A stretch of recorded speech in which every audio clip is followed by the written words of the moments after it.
Welcome back and thanks for staying with us. We're continuing the news.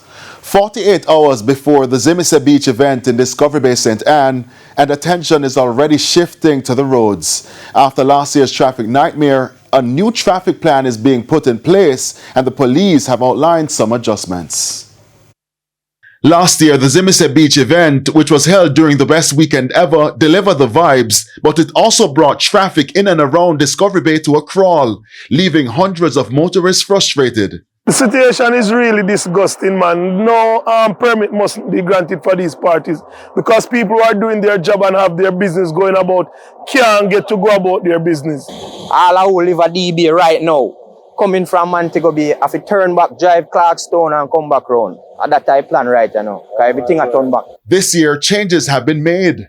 Private vehicles will not be allowed to park at the venue at Puerto Seco Beach. Commanding Officer Senior Superintendent Carlos Russell provided details. And we have looked at several areas that we will be having place as it relates to park and ride to the location. So the Kaiser field will be one of the areas that will host persons coming from the west, and persons will use that as their parking, and they will be shuttled to the location.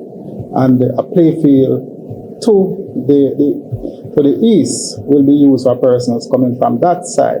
The aim is to reduce congestion along the major roadway and keep traffic flowing. Additional resources is also being deployed to monitor traffic buildup. We are also partnering with P-Step, and we will have several traffic persons posted along the roadway at the various intersections to ensure that the traffic is flowing